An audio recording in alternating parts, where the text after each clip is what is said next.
Have you ever felt like you were running on empty? Like what you had wasn't enough to meet the need in front of you?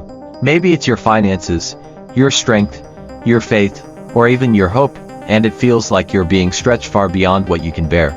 In 2 Kings 4, we encounter a widow standing at the end of her rope. Her husband, a man who feared the Lord, had died. Now, debt collectors were knocking at her door, threatening to take her two sons as payment. She had no resources, no safety net, no solution, only a small jar of oil. From the outside, it looked hopeless, it looked final. But where we see an ending, God sees an opportunity for a new beginning. When the widow cried out to the prophet Elisha, he didn't hand her money. He didn't offer her pity. He asked her one powerful question: "What do you have in your house?" Her answer was almost apologetic: "Nothing at all, except a flask of olive oil." Isn't that how we often feel?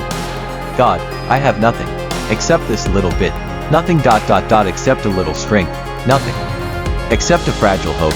But that except is everything in the hands of God. Elisha gave her simple, bold instructions. Go around and ask all your neighbors for empty jars. Don't just ask for a few.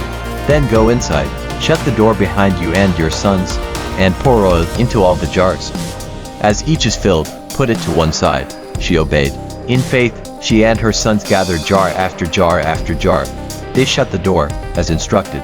And as she poured out what little she had, the oil kept flowing. 1 jar, 2 jars, 10 jars, 20 jars.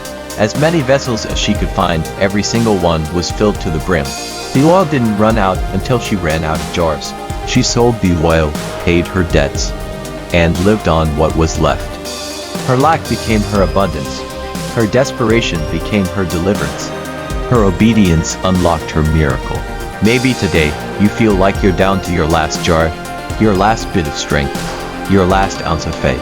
The good news is, God specializes in working miracles in the middle of your lack.